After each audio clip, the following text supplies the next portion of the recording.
tertahan, ya, ditahan oleh Allah, belum dikasih, ditahan dulu karena dosa yang dia lakukan. Karena dosa yang dia lakukan. Jadi dosa itu bisa menahan. Bisa saja kita mau coba masuk proyek gagal, coba istighfar kepada Allah SWT. Kan? Jadi memang ada dosa yang mengganjal, intinya begitu. Pernah ada 3 orang datang kepada Hasan Basri rahimahullah, seorang ulama tabi'in yang masyhur.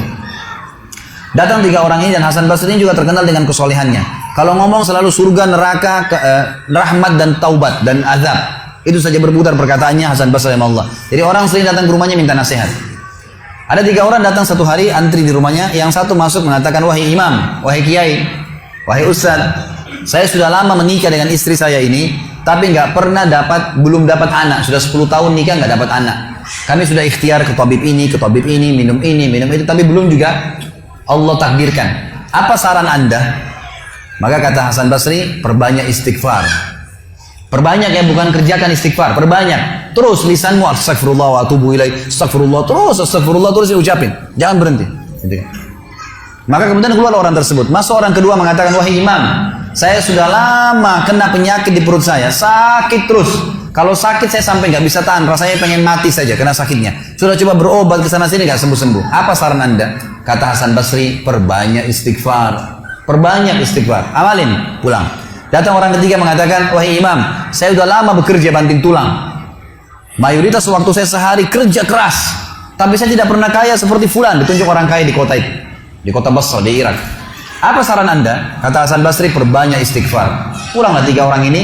Lalu kemudian istri Hasan Basri bertanya, wahai suamiku, ketiga orang ini tadi butuh satu mungkin dikasih modal, mungkin satu ditunjukkan tabib yang tepat, mungkin obat. Kenapa Anda cuma suruh istighfar saja? Kenapa nggak istighfar diikutin dengan yang lainnya? Dikasih modal, dikasih obat. Kata Hasan Basri, wahai istriku, tidakkah kau dengar kalau mereka sudah ikhtiar dan sekarang tinggal mereka terbuntu, tertutup di sebuah pintu yang mereka tidak tahu bagaimana jalan keluarnya. Maka saya mengingat firman Allah dalam surah Nuh. Surah Nuh ini surah nomor 71 ya.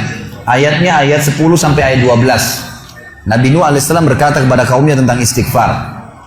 Surah Nuh surah nomor 71 ayat 7 ayat 10 sampai ayat 12. A'udzubillahi minasyaitonirrajim, faqultu astaghfiru rabbakum innahu kana ghaffara.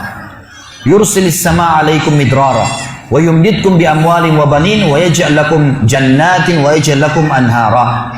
Kata Nabi, kata Allah Subhanahu wa taala, Nuh berkata kepada kaumnya, istighfarlah, minta taubatlah kepada Tuhan kalian, sesungguhnya Dia Maha menerima taubat hamba-hambanya. Manfaatnya Dia akan menurunkan untuk kalian dari langit midrara. Midrar kata para ulama tafsir bisa berarti hujan yang lebat, bisa berarti rezeki yang non-stop, terus dikasih sama Allah bertubi-tubi. Dan dengan istighfar Allah akan memperbanyak harta dan keturunan kalian, dan Allah akan jadikan kebun-kebun kalian lebat, dan Allah akan suburkan juga seluruh sungai-sungai kalian. Jadi di sini manfaat daripada istighfar. Ada kisah yang lain teman-teman sekalian, kisah Imam Ahmad rahimahullah. Imam Ahmad rahimahullah dari 4 madhab tadi, Abu Hanifah, Malik, Syafi'i dan Ahmad. Ahmad bin Hanbal muridnya Imam Syafi'i. Madhab yang keempat. Imam Ahmad rahimahullah di akhir hidup beliau ulama besar hadis. Di akhir hidup beliau pernah terlintas di benaknya untuk mendatangi sebuah kota di Irak. Kenapa ke sana nggak tahu.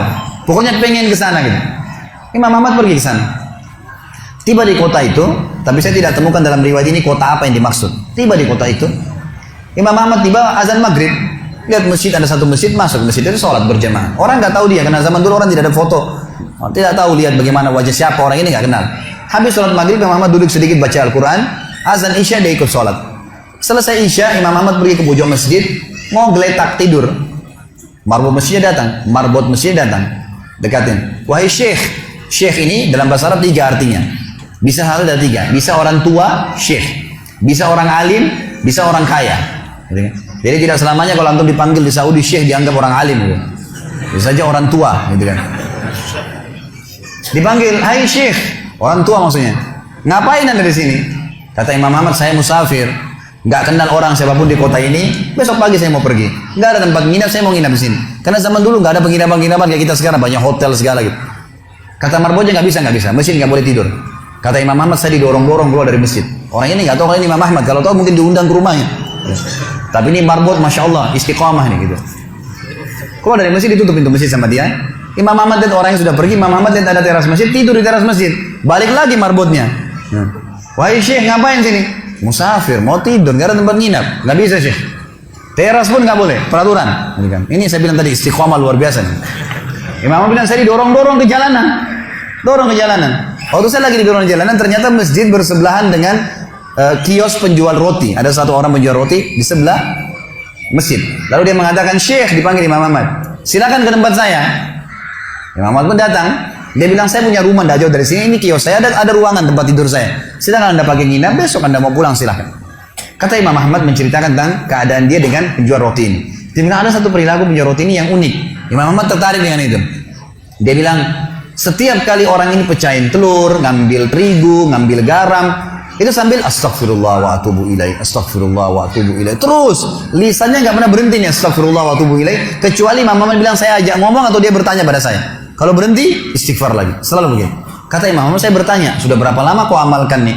Orang itu bilang, sudah lama, dari saya masih bujang. Kebetulan orang ini sudah tua, seumur sama Imam Ahmad. Sudah mendekati 60 tahun lebih gitu. Baik, dia bilang, sudah lama, dari saya masih bujang. Kata Imam Ahmad, ma samaratu istighfarik, apa manfaatnya istighfarmu? Apa yang kau dapatkan dengan istighfar yang sebanyak ini? Kata dia, tidak ada apapun yang saya minta kepada Allah kecuali diijabah. Apa saja saya minta Allah kasih. Tinggal satu yang belum Allah kasih. Kata Imam Ahmad, apa itu? Dia bilang, saya minta dipertemukan sama Imam Ahmad.